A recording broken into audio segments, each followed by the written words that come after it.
एक खोटं बोलू बाई, दोन खोटं बोलू, दोन खोटं बोलू बाई, तीन खोटं बोलू। 12 चौकी वाडा, दारात गाडी घोडा, घोड्याला खायला पुरण पोळी, बाई रुपेरी थोडा।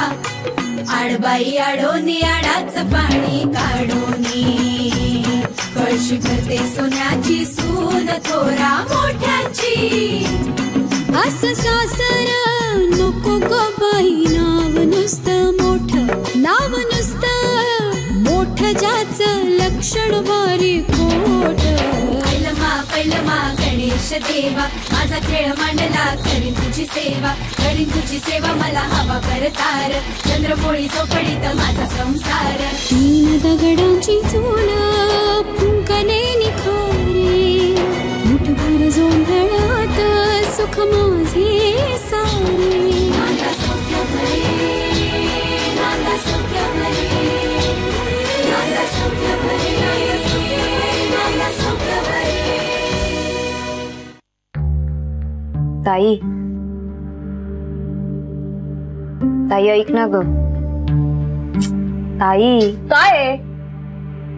तू प्लीज असं नको ना ग वागूस, घरचे खूप दुखावले गेले। हो का? मला दुःख झालंय याचा कोणी विचार केलाय का? मी केलाय। आई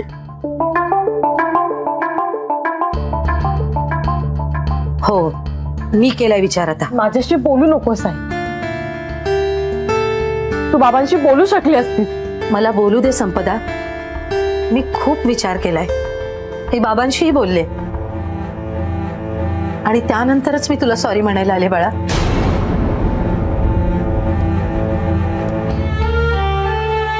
आई, तू का सॉरी म्हणणार आहेस? तुझी काहीच चूक नाही। हो ग बाई, मीच चुकले, सगळ्यांना वाटतं मीच चुकले। नाही, तू नाही चुकलीस, चुकलीये मी। मोठी सून, मोठी जाऊ, मोठी काकू आणि एका कर्तव्यदक्ष अधिकाऱ्याच्या बायकोची भूमिका पार पाडता पाडता मी विसरले की मला 2 गोड मुली आहेत। त्यांच्या काही इच्छा असतील, त्यांची काही स्वप्न असतील। आई, काय बोलतेस तू? आमची सगळी स्वप्न, सगळ्या इच्छा तुम्हीच तर पूर्ण केले।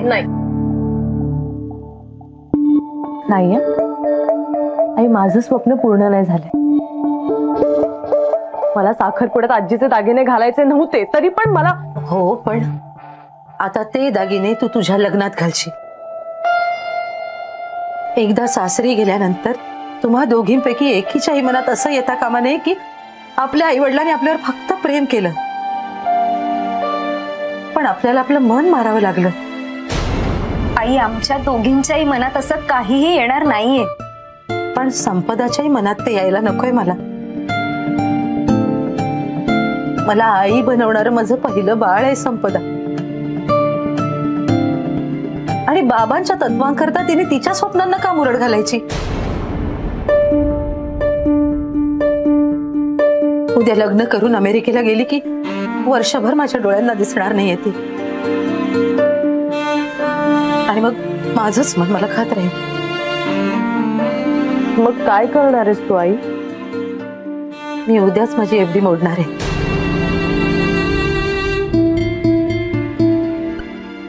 तुला जे दागिने हवे आहेत ना, ते तुला आणून देते। खरंच? हो, आमच्याकडे हट्ट करण्याचा तुम्हाला पूर्ण अधिकार आहे, आणि तो पूर्ण करण्याची आमची ऐपत आहे। आई, थँक्यू।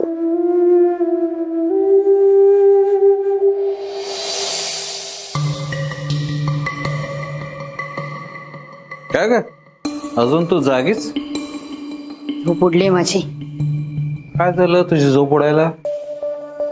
काय त्या देशपांड्यांच्या बायकांच्या साड्या, काय ते त्यांचे दागिने, साधेपणा म्हणायचं का मध्यमवर्गीयपणा, असा अतिरेक केला ना की संताप होतो माझा। ललिता, आता त्यांना नाही आवडत आपल्या श्रीमंतीचं प्रदर्शन करायला, आपला पैसा लोकांच्या नजरेत पडू नये असं त्यांना वाटतंय. आपल्याला माहिती आहे ना. आनंदीच्या वडिलांना लाखभर तरी पगार असेल सहज. आणि तिचे काका प्रोफेसर आहेत, म्हणजे त्यांनाही चांगला पगार असेल. मग घरात आलेला पैसा दिसत का नाही बायकांच्या अंगा खांद्यावर? त्यांच्या त्या साड्या बघून असा संताप झाला होता ना माझा. साखरपुड्याचा अल्बमही कुणाला दाखवण्याच्या लायकीचं नसणार आहे. ललिता, आपण पूर्ण विचार करून हे लग्न ठरवलेलं आहे. आता सारखं सारखं प्रत्येक गोष्टी चिडून काय होणार आहे का? तुमच्या लक्षात कसं येत नाहीये? कार्यालयात साखरपुडा करायला आपण होकार दिला, त्यामुळे गुळमुळीत करून टाकला त्यांनी साखरपुडा. मला ना कधी कधी शंकाच येते. ए ललिता, बास आता, पुरे बास बास. सारखी सारखी शंका कसली घेतेस ग? माझ्या मनात गोंधळ उडतो माहितीये. आपण जे पाहिलं ना त्यामुळे कुणाचाही गोंधळ उडणं अगदी साहजिकच आहे. भिंतीमध्ये पैसे लपवणारी माणसं मुलीच्या अंगावर इतकी जुनाट साडी घालतात. आनंदीचं हे असं असेल ना तर इतरांचं काही विचारायलाच नको. बडे जाऊ नको म्हणून घरातल्या बायकाच हळदी कुंकला गेल्यासारख्या साड्या नेसून येतात ना. ललिता, प्रत्येक गोष्टी तसा कीस नको पाडूस बाई. साध्या साध्या गोष्टी वाटतात तुम्हाला या? इंद्रनीलची अंगठी बघितलीत? मला वाटलं होतं चांगली घसघशीत हिऱ्याची अंगठी असेल. कसलं काय, साधा लाल खडाई नाही अंगठीत, जेम तेम 3 ग्रॅमची आहे. देतील ना, लग्नात चांगली अंगठी देतील ते. कसे देत नाहीत ना तेच बघते. नाही म्हणता निलिमाच्या वडिलांनी थाटात केला होता साखरपुडा. आपले कारभारी होते म्हणून असेल कदाचित, पण जहागीरदारांना शोभेल असाच केला होता साखरपुडा त्यांनी. या माणसाचं नाव काढू नकोस का तू? दादासाहेबांच्या हट्टामुळे ही निलिमा गळ्यात पडली आपल्या. नाही तर निरंजनलाही चांगली मोठ्या घरातली मुलगी मिळाली असती. दादासाहेबांच्या हट्टामुळे एक संधी गमावली आपण. देवाने आपल्याला 2 चेक दिले होते, त्यातला एक आपण वाया घालवला.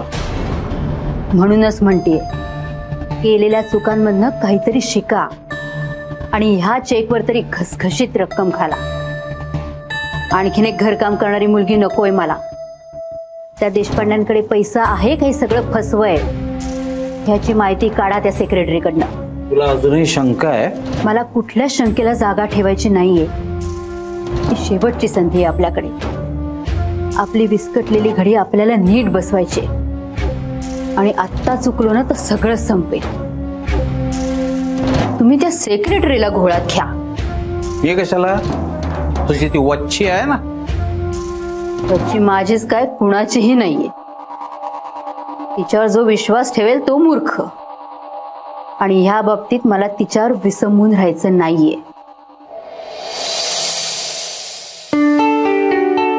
जुईली, चल खाऊन घे. सरळ उग जरा. थांब. काय थांब? काकू तू आज वाकड्या बांधल्यास माझ्या वेण्या. एका वेणीत कमी केस आणि एका वेणीत जास्त केस. हे बघ जुईली, एवढं समजतंय ना, मग आता स्वतः घालायच्या वेण्या. मी उगीच लाड नाही करणार. तू अशी का वागतेस माझ्याशी? तू नाही करणार तर कोण करणार माझे लाड? भविष्याचा या कार्यक्रमामध्ये तू आईसारखी वागतेस आज. आईशी असं बोलतात जुईली?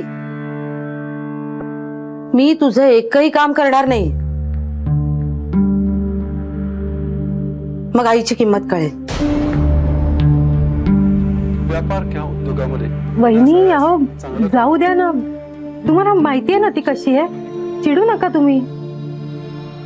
मी बोलत नाही ना.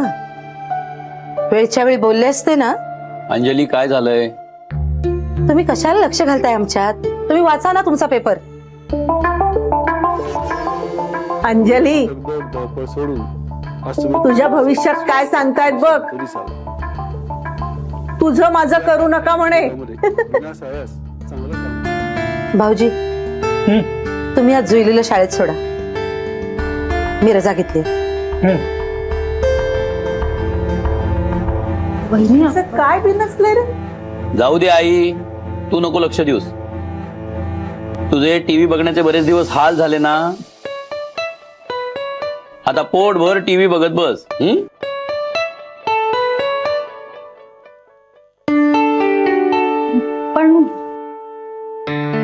वहिनींना काय झालंय? नाही म्हणजे अशा का वागतायत त्या? आणि जुईलीवर चिडली म्हणजे नक्की काहीतरी गंभीरच असणार आहे. हो ना. काही एवढं गंभीर नाहीये विशेष, तुम्ही काळजी करू नका. मी सांगू का? मला कळतंय काकूला काय झालंय ते. अच्छा अच्छा अच्छा, म्हणजे तू आगाऊपणा केलायस का? ऐकताय ना तुम्ही? नाही, हिनेच काहीतरी केलंय म्हणून वैतागल्यात त्या. नाही, ह्या वयात ना हॉर्मोनल इम्बॅलन्स मुळे बायका वागतात अशा.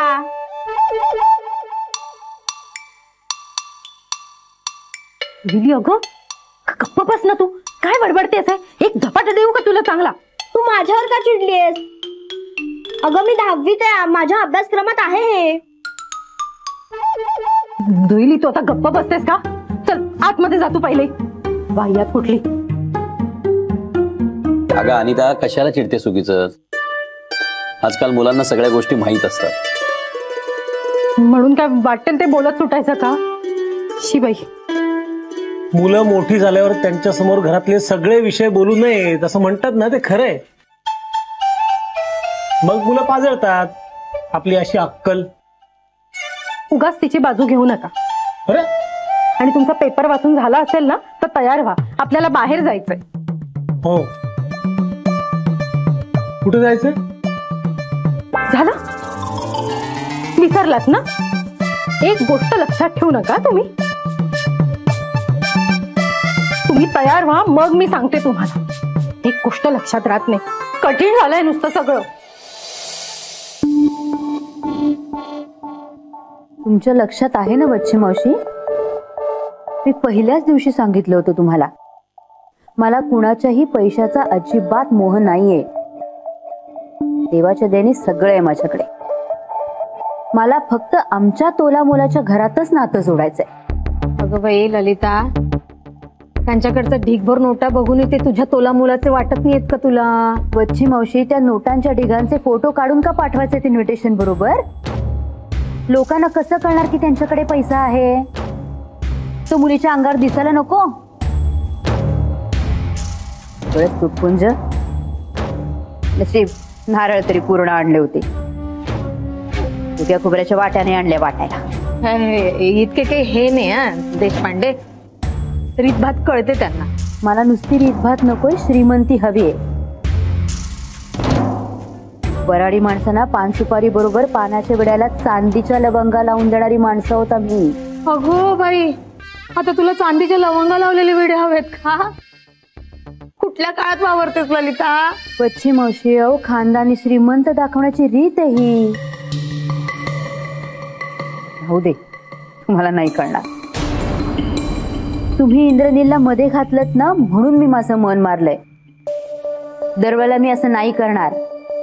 बाई ग, उद्या ही सोन्याची पिकदणी मागेल खानदानी रीत म्हणून. कसं थांबवायचं आता हिला? आता कसला विचार करताय? देशपांड्यांशी बोलणार आहात की नाही? हो बोलते, मी बोलते त्यांच्याशी. तू एकदा नीलशी बोलून घे ना. त्याची नका काळजी करू, माझा मुलगा आहे तो, मी बोलीनच त्याच्याशी. कुठे निघालीस ग? भाऊजींना नाश्ता देऊन येते. ते माझ्याकडे, मी नेऊन देते. मला बोलायचंय त्याच्याशी.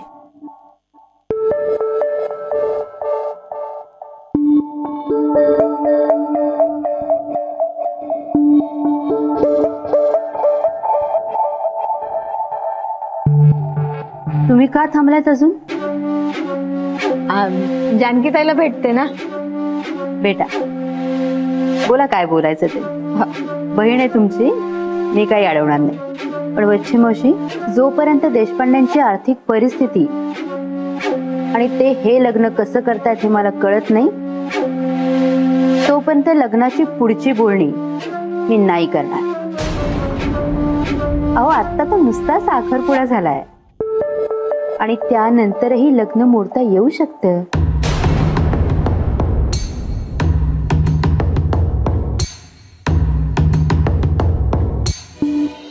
इंद्रनील, आई, तू तू कशाला आणलास? नाही तो ब्रेकफास्ट आणायला तिने आणला असता ना. ती येतच होती, पण तू आत्ता गेलास की संध्याकाळी येशील आणि आपलं काही बोलणं होतच नाही, म्हणून म्हटलं आपणच घेऊन जाऊ. आई तू उदास आहेस का? नाही रे. आई काय झालंय? तुला काहीतरी बोलायचंय. आई प्लीज बोल. काही लपून नको ठेवूस माझ्यापासून प्लीज. काय बोलायचं? आणि असंही मुलं मोठी झाली की आई वडिलांनी फार बोलूच नाही रे. आई असं काही नाहीये, तू प्लीज बोल ना. काय झालंय? काय सांगू तुला? तुला सगळं साधेपणाने करायचं होतं, त्यामुळे शक्य असूनही आपल्या प्रतिष्ठेला साजेसा असा साखरपुडा नाही केला आपण. निरंजनच्या लग्नाच्या वेळेस दादासाहेब होते म्हणून त्यावेळेला मन मारलं. मुलांच्या कार्यात हौस होईल माझी असं वाटलं होतं, स्वप्नच राहिलं ते. आई पण आपलं ठरलंय ना, आपण उरलेला पैसा सेवाभावी संस्थांना दान करणार आहोत ना. हे खूप मोठं काम आहे. तुला यात समाधान वाटत नाहीये का? आहे ना समाधान. अरे का नाही वाटणार? तुला ज्याच्यात आनंद आहे त्यातच मला आनंद आहे. पण इंद्रनील, तुझा साखरपुडा लग्न दोन्ही व्यवस्थित करून आपण दानधर्म करू शकतो ना. ईश्वर कृपेने तेवढी आपली ऐपत आहे. बरोबर आहे तुझं. मी आता काय बोलू? आऊ दे, तू नको मनाला लावून ठेव. निरंजनच्या लग्नात मारलं, तुझ्या लग्नातही मार. आई प्लीज तू अशी रडवेरी नको होऊस ग. मन फारच दुखावलं म्हणून पाणी आलं रे डोळ्यात. पण आता मला काय दुःख होतंय ना हे तुला कळणार सुद्धा नाही. I promise. नाही आई असं नाहीये, मनात काही ठेवायचं नाही प्लीज. अरे असं कसं? सगळ्यात धाकटा मुलगा आहेस तू माझा आणि घरातलं शेवटचं कार्य आहे. पण मला त्याच्या पुढे माझ्या डोळ्यात कधीही पाणी येणार नाही. त्यापेक्षा एक काम कर, मी आता जे काही सांगेल ते तू करशील. जे सांगशील ते करेन मी. तू तुझ्या हौसेप्रमाणे कर लग्नात खर्च. खरंच? पण त्याचा कुठलाही भार देशपांड्यांवर नाही पडला पाहिजे.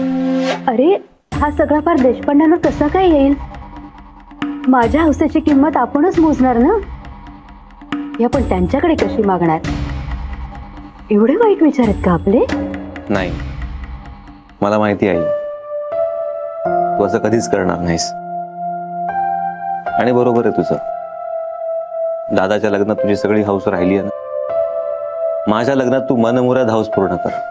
माझ्या कुठल्याही हौसेचा भार मी देशपांड्यावर नाही पडू देणार. I promise. Love you mom. Love you too. आता खाऊन घेतो, भूक लागली. हो.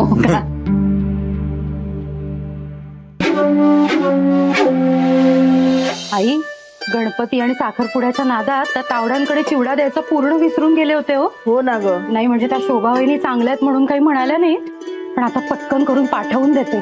पण ते पोहे जरा कुरकुरीत भाज बरं का. नाही म्हणजे चिवडा जरा खमंग होतो. आता हे मायले की कुठे निघाल्या? आजी आम्ही ना. आई, आम्ही जाऊन आल्यावर सांगतो, म्हणजे तुम्हाला आनंदच होईल ऐकून. वहिनी, पण तुम्हाला किती वेळ लागणार आहे? नाही म्हणजे मला ना बाहेर जायचं होतं त्यांच्या बरोबर. अगं तोवर मी येतेच आहे, तू तयार राहा. एक मिनिट आहे. Good morning sir. बोला ना. आत्ता काही अर्जंट आहे का? नाही नाही, ऍब्सोल्युटली नो प्रॉब्लेम. बर सर, ठीक आहे. Okay okay, good day. अरे यार, ऑफिसला बोलवलंय आई अर्जंट, म्हणे हाफ डे तरी घे. मग तू जाऊन ये, तोवर मी बँकेचं काम करून घेते ना. आई पण मला यायचंय अगं. अगं हो, पण तू जाऊन आलीस की जाऊ ना आपण मग. ठीक आहे. बाय काकू. बाय. बरं आई, मी बँकेत जाऊन येतेस तासाभरात. हा तू तयार राहतो घर. चालेल चल येते. आता ही बँकेत चालली, तू कुठे घेऊन चाललीस हेमंताला? काय आई, अहो मी कुठे नेते त्यांना, तेच नेणार आहेत मला. अगं तेच ते, साय साखरेत घातली काय किंवा साखर साईत घातली काय, एकूण एकच ना. पण जाणार आहात कुठं? आल्यावर सांगते, आनंदच होईल तुम्हाला. माझ्या दोन्ही सुना लबाड आहेत हो. सासूला विचारणं तर सोडाच, पण सांगतही नाही. वर म्हणतात तुम्हाला आनंदच होईल. या बाई या, आनंद घेऊन या, बघू तरी कसा असतो तो. माझ्या जानकी ताईला काहीच माहित नाही असं दिसतंय, पण माझं मन मला सांगतंय काहीतरी गडबड नक्की आहे. हो कसं कळेल मला? तुम्हाला साठे गुरुजी काही कामाचं नाही. शिरखेडला जाऊन चौकशी केली आणि ललिताला कळलं तर संतापानं तिळपापड होईल ग बाई तिचा. नको, आधीच तिला संशय आलाय माझ्यावर. मी आडून आडून चौकशी करते तिची. जरा जरी चूक झाली ना वच्ची, स्वानंदीवर त्याचा वाईट परिणाम होईल ग. देवा, असं नको व्हायला. नाही नाही, असं नको व्हायला. तर देशपांड्यांना काय तोंड दाखवू मी? केवढा विश्वास आहे त्यांचा माझ्यावर. काय करू काही कळत नाही बाई.